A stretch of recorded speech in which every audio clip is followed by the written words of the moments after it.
I have a book haul.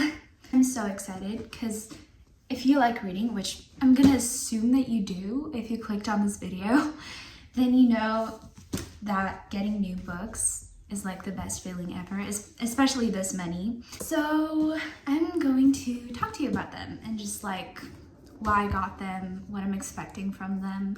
I'm just so excited. Like, I need someone to talk to about them. This is actually my first ever book haul. Just FYI, I have no idea what I'm doing. But I'm gonna try my best. The first book I got was Notes on an Execution, which I've seen this book circulating on the literary world internet, if you will. And it just seems so interesting. It's about a topic that I personally really love reading about, but it's kind of a different angle or take on the topic. This is about a serial killer, I hope I can say that, who's on death row, and actually sounds really sad, but I mean, it's told from the perspective of the women in his life. So like, I think it's his sister, his wife, and the female detective who is working on his case or worked on his case or something. Let me read you the back of the book, then you'll understand. Ansel doesn't want to die. He wants to be celebrated, understood. Yet now he awaits the same fate he forced on those girls years ago. This is the story of the women who survive. As the clock ticks down, a mother, a sister, and a detective reckon with the choices that culminate in tragedy, the impact on those in its wake, and the possibility of a redemption. Like, that just immediately hooked me. I'm so excited to read this. And I've seen lots of different people say that it really opened their eyes to look at the justice system differently, which we already know that it's flawed, but I've never read a book that delves into it this deeply, or at least I expect it's going to delve into it deeply. This is classified as a thriller, so I'm also expecting it to be really fast-paced and interesting and captivating to read. So like, yeah, it's a literary fiction book that's fast-paced, which is like, yes, please. That sounds really interesting and different from everything I've read before, so I'm really excited to read this one. Next book I got is Tomorrow and Tomorrow and Tomorrow by Gabrielle Zevin, and this is a book that has been talked about in the literary world and the book world overall for a long time now, and I honestly, I don't think I've ever seen a bad review on this book. Everyone loves it, everyone cries, everyone gives this 5 stars. And I just couldn't not get it. Like, I've been eyeing it for a while and I've loved the cover. Like, this is one of the most beautiful covers that I own, I think. It's so pretty. Like, it's reflective and like the colors and everything. Yeah, it's just so beautiful. And I must apologize, but I am someone who judges a book by its cover, unfortunately. Like, if a book has an ugly cover, I'll probably not buy it. Maybe I'll read it on my Kindle, but I won't buy it physically. So it's about this girl who is visiting or just staying with someone really close to her that's in the hospital with cancer, I think, and the boy who just survived an accident in which he lost his mother, and he has severe injuries that he's dealing with. And so I think it's Sam and Sadie. Yeah, that's their names.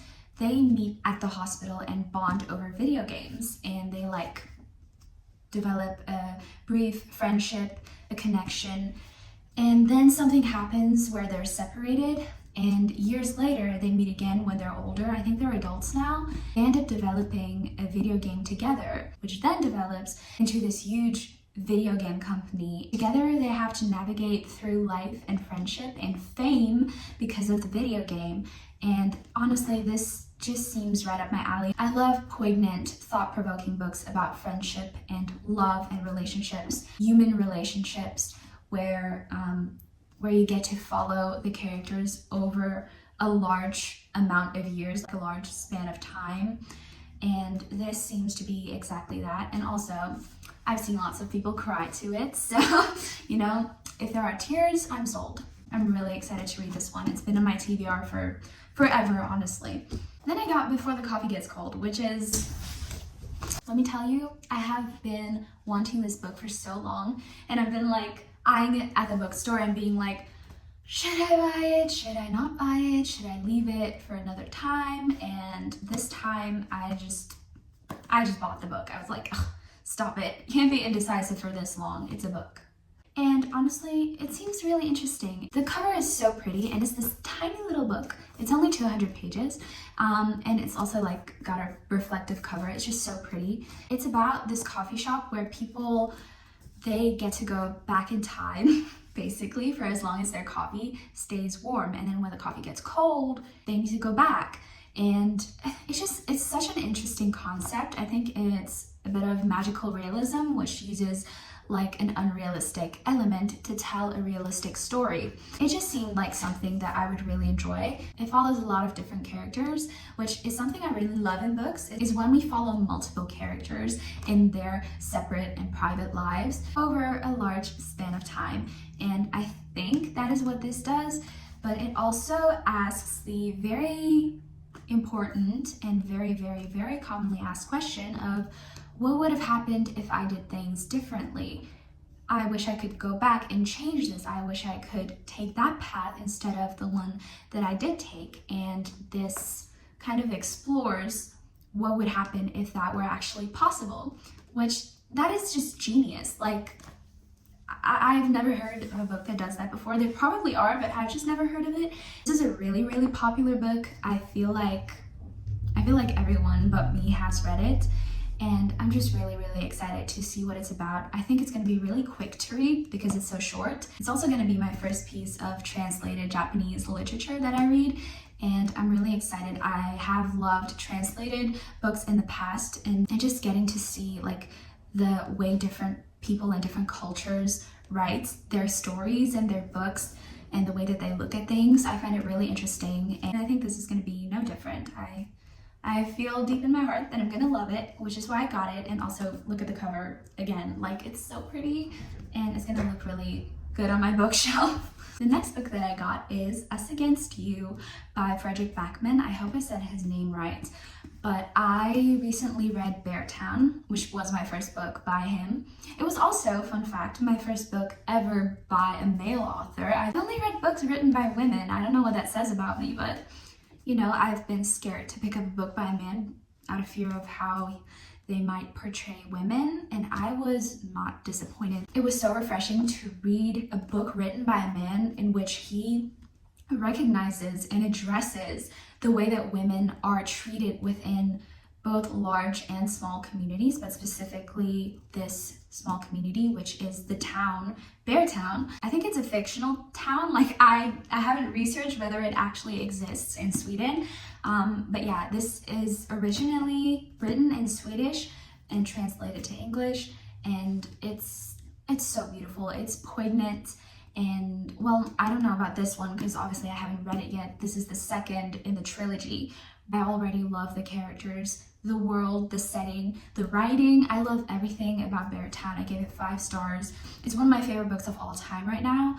And I couldn't imagine not reading the rest of the books in the series because before I read Beartown, everyone said to me like, no, you can read it as a standalone. You don't have to read the second or the third one. In fact, everyone seems to think it's better as a standalone, but I cannot rest knowing there are more stories about these characters and I haven't consumed it.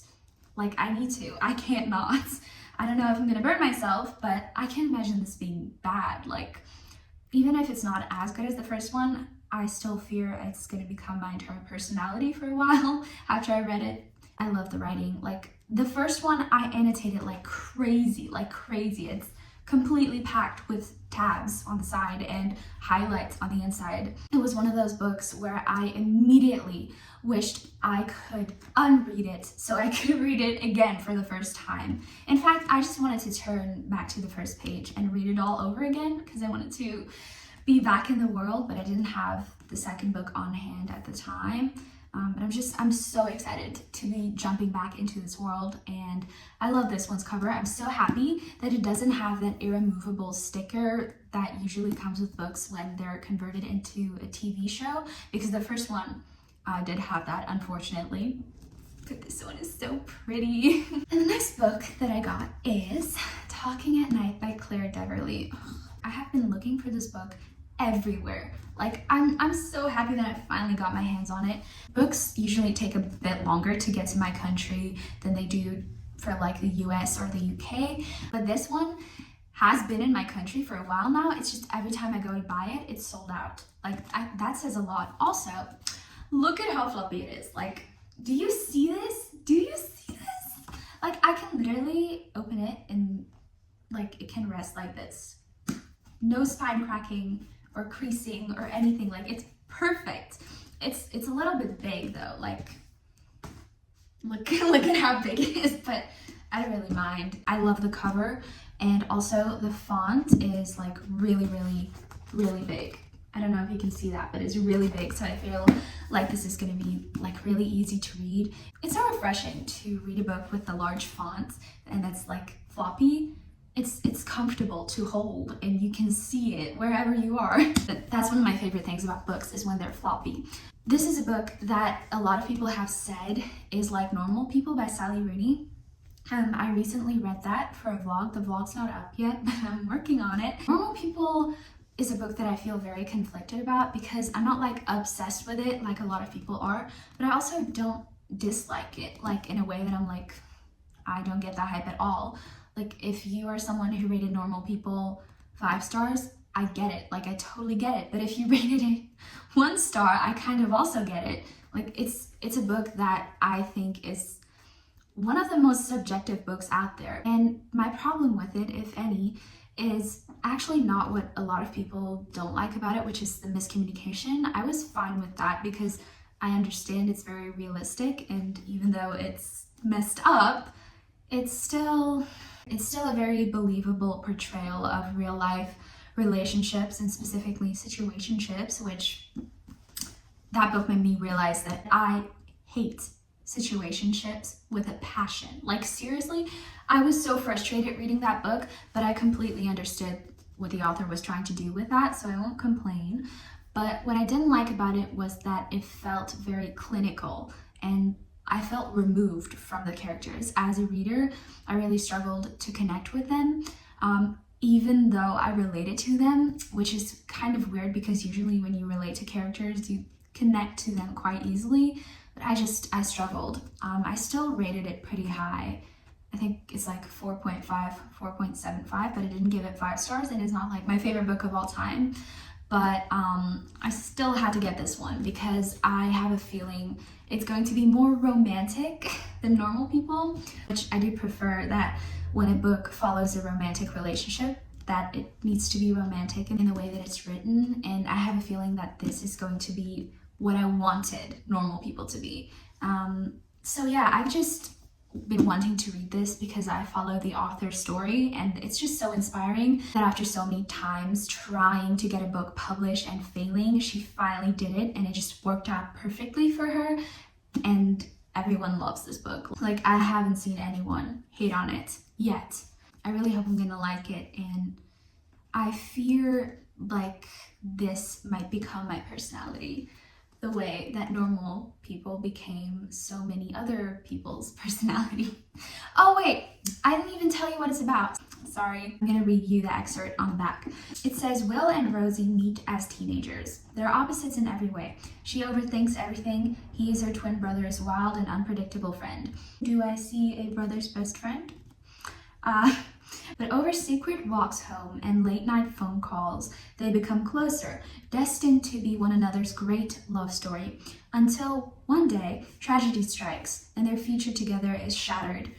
But as the years roll on, Will and Rosie can't help but find their way back to each other. Time and time again, they come close to rekindling what might have been. What do you do when the one person you should forget is the one you just can't let go? Do I need to say more? It really sounds like something I'll end up loving. And one of my favorite things ever is love stories in literary fiction, because regular romance books tend to get a little formulaic and tropey for my liking, and this just seems like a story that focuses on the characters rather than accomplishing certain tropes and scenes. It just follows their story both separately and with each other, which I love. I don't like it when a book only focuses on the relationships and not the characters. Like when the relationship takes the main stage and then the character development of the two individual characters is like an afterthought. really hate when a book does that, and I have a strong feeling that this is going to be the opposite, which makes me excited.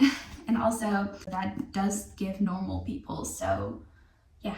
I think I've said everything I wanted to say about this book. Sorry for rambling, I do that sometimes. The next book I got is My Brilliant Friend by Elena Ferrante. I hope I said that right. This is translated from Italian. Just realized I have quite a lot of translated books in here. My grandmother actually watched the TV show and she really loved it. And another person that I know read this book and said that she hated it. So this could go either way. But I personally think that I'm going to like it because our tastes are quite different. She likes more action and mystery, which I do love if I'm in the mood for. But I also tend to enjoy the slower, heart-wrenching, character-driven books.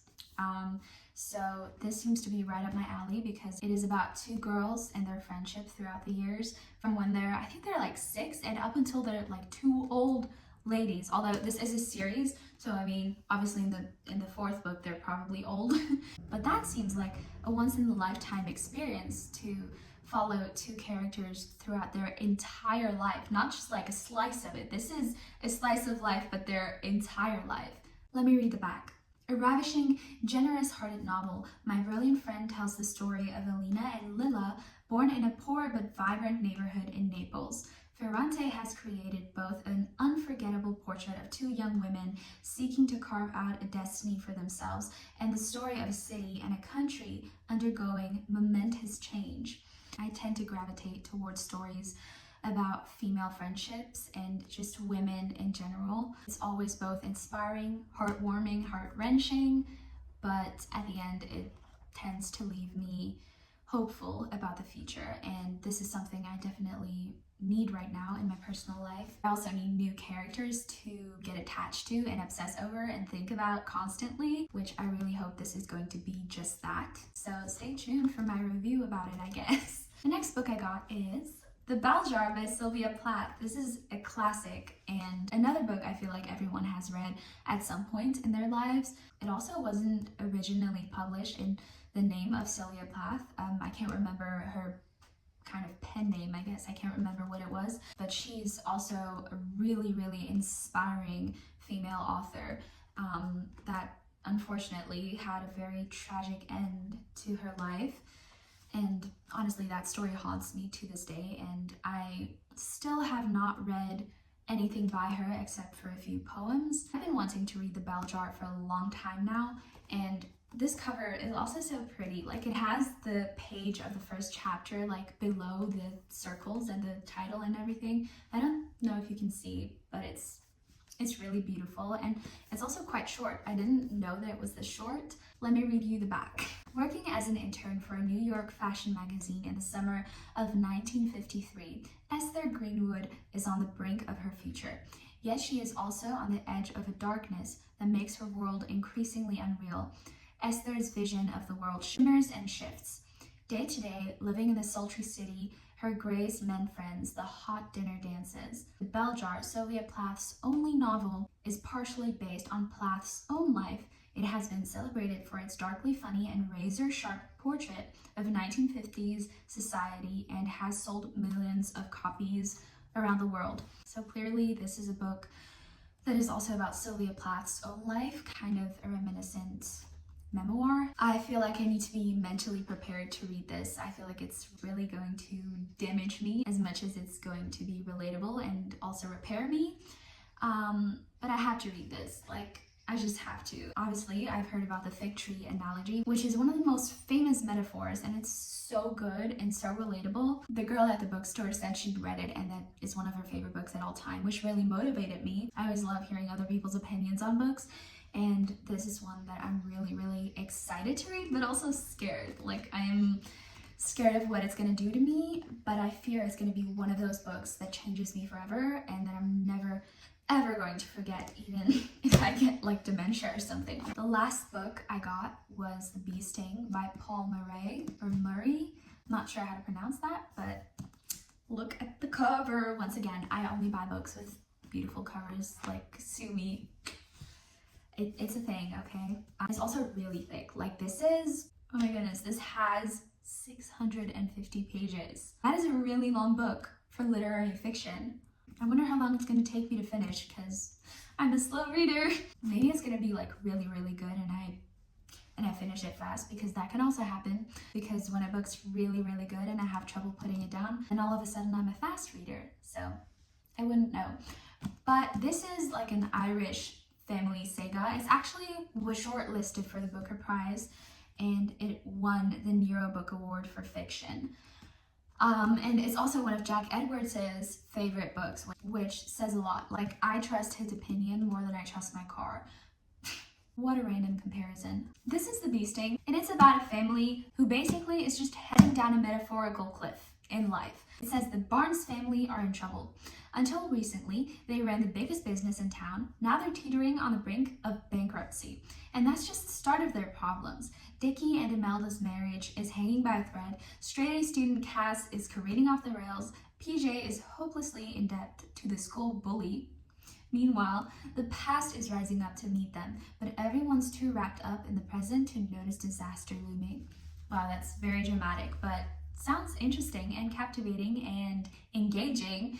And once again, I love books that have a wide cast of characters. It's like one of my favorite things in stories because it has a lot of different things to focus on. Apparently, this book also has one of the craziest endings ever in literature, which I cannot imagine what type of ending would have people reacting the way that they are reacting, but that is why I got this book, along with Jack's recommendation, of course, because I've just been seeing videos all over the place of people reacting to the ending of this.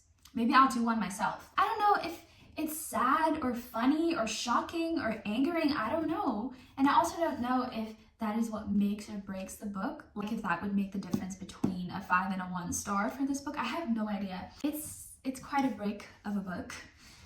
So I'm nervous about reading it.